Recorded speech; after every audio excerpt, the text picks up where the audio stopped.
What is up, everybody? Welcome back for another one. If you haven't done so already, a free and great way to support my channel is by hitting that like, hitting that subscribe, and click that notification bell so you'll be notified any and every time I post another video. But let's get right into it.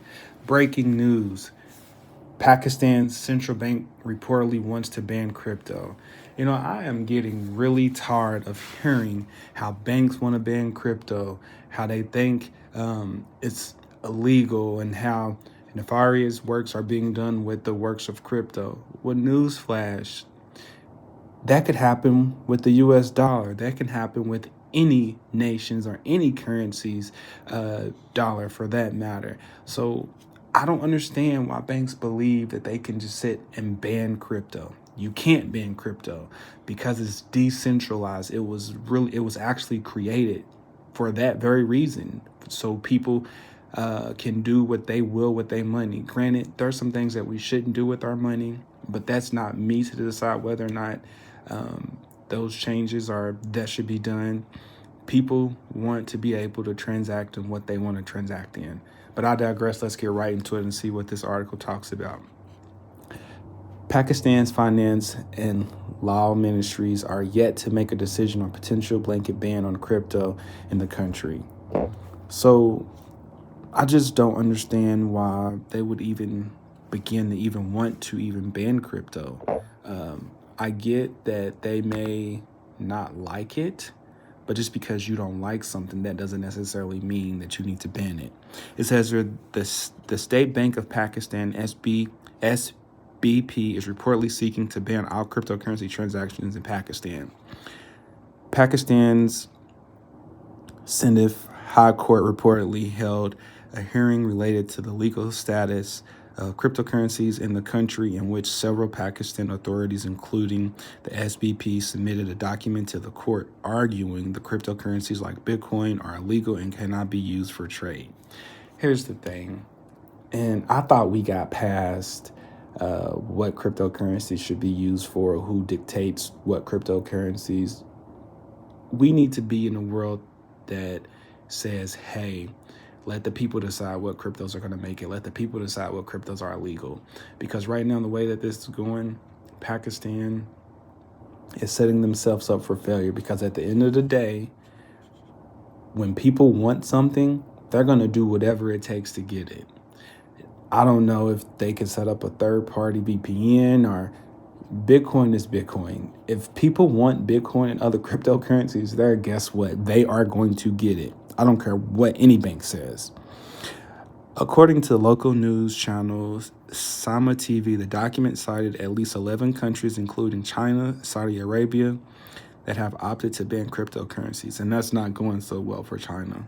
China has tried to ban Bitcoin so many times, then backed out on it, then said it again. It's just only FUD, folks, and I can guarantee you, a year later, 6 months later, Pakistan would be like, we decided to not ban crypto and Bitcoin. And that's probably their way of setting themselves up to buy more Bitcoin because they know where Bitcoin is going. There's only 21 million Bitcoin, folks. Once that 21 million is gone, that's it. That's it. And about 90% of the supply of Bitcoin have already been mined. The next 10% is going to take some time due to the way that it was created and how scarce it is. And they know that they're running out of time. And banning it is not the case. 6 months later, we're going to hear something about Pakistan saying that we decided not to ban Bitcoin. I can guarantee you, folks, it's coming. Then it goes off by saying, as previously reported, the FIA started a criminal investigation against Binance, the world's largest crypto exchange, in early January, alleging a possible leakage to a multi-million-dollar crypto scam in the region. Despite the SBP recommending a blanket ban on crypto, the SHC has not ordered a ban on crypto transactions in Pakistan just yet.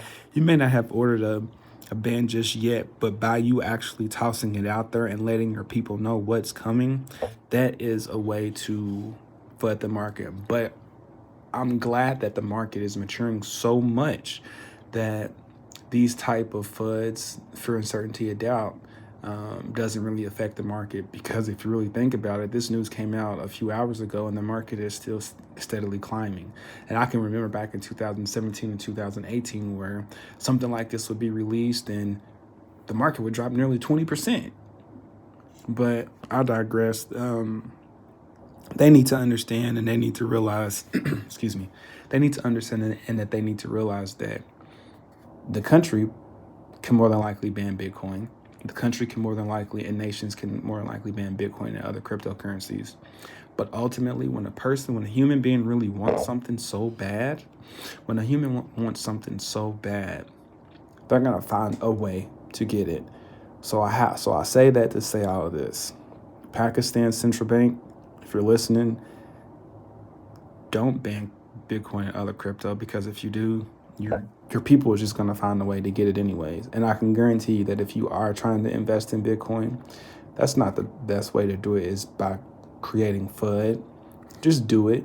Put it on your balance sheet, because I can guarantee you will not be left behind. Bitcoin does what Bitcoin does. Bitcoin does not care what a nation or any other government says. Bitcoin is going to do what Bitcoin says. But moving on to the next topic, it's ironic. Anytime that there's FUD, there's always something that backs it up. Or anytime that there's something that's positive for Bitcoin, there's always going to be something negative. I just talked about the negative, and we're going to go straight to the positive. And the positive is Tonga to copy El Salvador bill making Bitcoin legal tender, says former MP. This is bullish for Bitcoin. I don't care what nobody says. Bitcoin may not have a lot of use case right now, but we are getting there. Recently, Cash App is integrated the Lightning Network that makes transactions faster, quick, seamless. That's a great thing. And now we hear news of Tonga that's going to copy the El Salvadorian bill to make it legal tender. I'm telling you, folks, in a ruling that is almost identical to El Salvador bill, Tonga anticipates that his country, Tonga, the El Salvador bill, Tongan bigwig Lord Von Stru, sorry, I don't know how to pronounce that, anticipates that his country could adopt Bitcoin by November. That means if someone anticipates something, the bill's already done. It's just waiting to be not necessarily approved, but anytime something like this comes out into the public, that means it's already done. They're just waiting to place the bill. And this is absolutely insane. When the snowball effect, it just keeps getting bigger and bigger and bigger. Once the little snowball starts rolling down the giant hill, as time progresses and as it constantly goes down that hill, the snowball gets bigger and bigger and bigger until no one can stop it. And right now we're at that point to where nobody can stop it.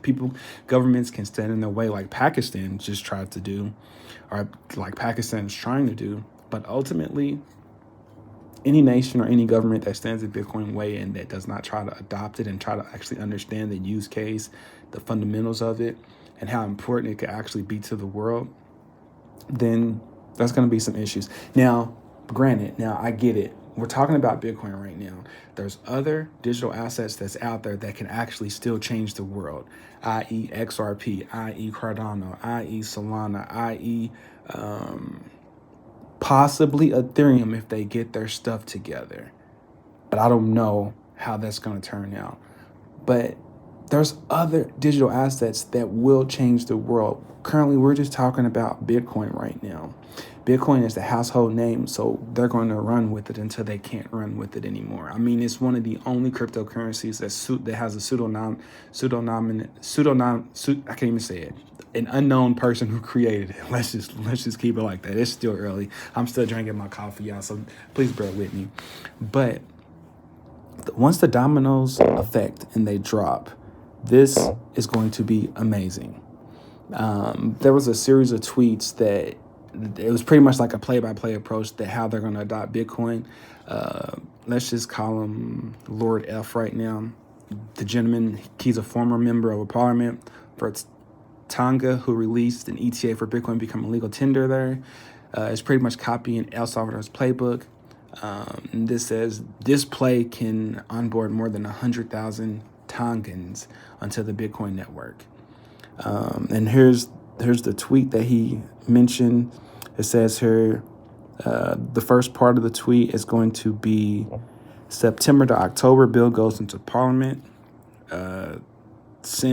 Step 2, sent to Palace Office for submission to His Majesty for royal assent. Number 3, a month, HM as advised by Privy Council, assents to bill. 4, 2 to 3 weeks, gaze by government, active vision date set. 4, active vision date, BTC becomes legal tender. So I'm telling you folks, this is happening, and it's happening.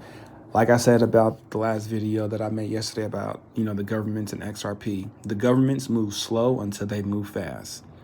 So I'm telling you, apparently this bill is mimicking exactly what the recent El Salvadorian bill says. And, for those that don't know where Tonga is, from what this article is saying, Tonga is a remote island nation that relies upon remittance from countries including Australia, New Zealand, and the United States. The International Finance Corporation estimates that Tonga receives more income from remittance than any other country in the world, contributing up to 30% of household income. So here's the thing, right? That's great that they have, their island that's for remittance. I'm happy about that. That is absolutely great. But once they get a taste of what the remittance is and how much money that they're actually losing by using Bitcoin transactions, that's assuming that they're not using the Lightning Network. Hopefully, at some point in time, they will start thinking about other remittances and other cross-border and other bridge currencies. Do you see where I'm hitting at, folks? I'm talking about XRP. XRP can be used in this situation once they get Bitcoin under their belt. Let's get Bitcoin out the way. That's the household name, right, folks? That is the household name. Once Bitcoin's out the way, I hope they look at other digital assets that can do a little bit better, known as XRP. XRP, of course, we all know it is a liquidity tool. It's going to be the next oil for the financial system. It settles payments in 3 to 5 seconds. Tops has never been hacked, no double spins. The network has been clogged, but it has never went down. There's a lot of things that's happened on the XRP ledger, folks. The United Nations just recently is partnering on the XRP ledger. There's carbon neutral NFTs that's about to come out. There's a lot of things that's coming out. But let's get that under their belt first from Tonga.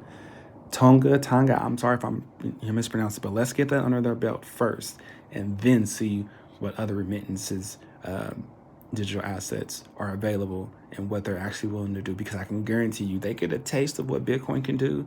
Yeah, Bitcoin is going to take them out of whatever financial situation that they're in, but then hop onto the XRP train, because the XRP train will take anybody that's willing to work with the XRP digital asset. I'm telling you, folks, it's coming. It's coming. Let's moving on to the next one. Well, you haven't really seen Solana in the news much, so we're going to talk about them today. It says Solana could become the Visa of Crypto Bank of America. I have mixed emotions on that, but it is what it is. The Bank of America's strategist stated that Solana is set to take a slice of Ethereum's market share thanks to its low transaction fees. Now, it does have low transaction fees, and it's scalable, and it has easy use. And for those that don't know what Solana is so just the facts, and I try to just only state the facts, but it says that the Solana blockchain is a competitive of Ethereum, right? It's currently one of the fastest programmable blockchains in the world. It can process more than 50,000 transactions per second, I believe, which is far better than Ethereum. It's not necessarily bigger than Ethereum, because Ethereum only can do 15 to 45 transactions per second. The fees are low on Solana. They have NFTs. And it's pretty popular right now. NFTs are booming on there as well. So just wanted to let y'all know that what what Solana is for the new people who are coming in, because I'm constantly getting subscribers and I really appreciate it. And if you made it this far, please hit that subscribe and hit that like button, because I'm going to be talking about, I don't just talk about Bitcoin, I don't just talk about Ethereum, I don't just talk about XRP, I talk about Solana, I talk about a lot of other cryptos that I believe that will make it in the long haul. And I do believe that Solana will make it in the long haul. It has a lot of liquidity, use case, and mass adoption. So we will get there. It's going to just take time. But a strategist from Bank of America, who is a digital asset strategist, predicted that Ethereum competitor Solana could become the Visa of the digital asset ecosystem. Now, I don't necessarily agree that it can become the Visa of digital asset ecosystem, only simply because I do believe in XRP. I do believe that XRP is going to be that bridge currency that's going to connect other currencies. So like USD, the XRP to whatever asset or currency that you want. But Solana does have a lot of use case, and I cannot deny that. Here it says the Solana network launched in 2020, so it's new. It's not even 2 years old, and has grown to the 5th largest cryptocurrency with market capitalization of 47 billion. In order to magnitude faster, is decentralized. But the article goes on by saying critics, however, argue its speed comes at a cost of decentralization and reliability.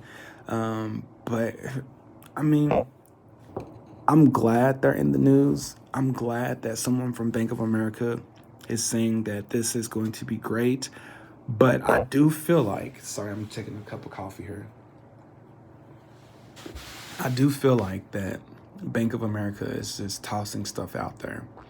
I feel like they are trying to stray away from because there was a leak that that XRP was going to be used for Bank of America, and I believe that that's still going to be the case. But I believe they're trying to throw something in there. But just to get a clarification of what the transactions per second here, Visa processes an average of 1,700 transactions per second, right?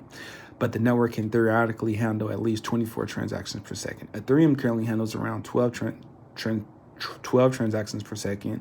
It's mainnet more on layer 2, while Solana boasts a theoretical limit of 65,000 transactions per second.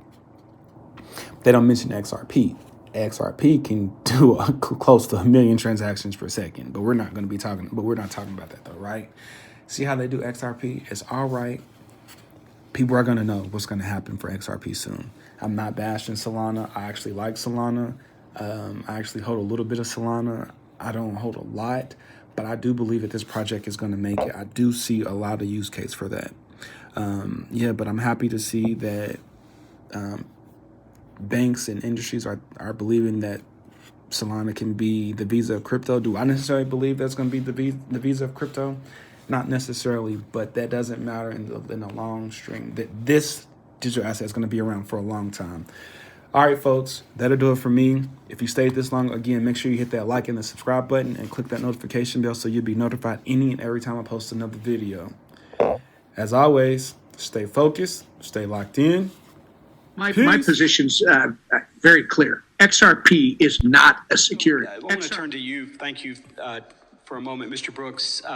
If you were king for a day and you were going to tell us, here's what you need to do to structure the regulatory framework, in a minute and 39 seconds, tell us what that would look like. I mean, I can barely introduce myself in a minute and 39 seconds, Congressman.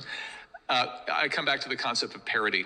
I don't know why we believe that incumbent institutions are risk-free and anything new is highly risky. So if I have a platform built on a blockchain that is doing lending, I don't know why it's so hard for us to say that can participate in our banking system. If I decide that XRP is a security, why won't we let it list on a US exchange? The problem is we treat crypto assets differently from all other assets. And the answer is just recognize them for what they are. These are assets that represent some underlying activity. It could be a network, it could be an application. They have a value that people are willing to buy and sell at. Let them in. Can you see those? Oh, there's 2 votes. Let me try. Do you see IMF holding crypto assets in the future? Oh, they're over here. That's easier. You want to take one? Go for it. The first one's for you. IMF. Do you see IMF holding crypto assets in the future? I did not put that up there. Remember, I'm from the legal department. I'm supposed to be very conservative about these things. I don't want to go into great details about Maybe the IMF. I should take what the IMF is going to do. I think we stunned Ross into silence with that one. For that to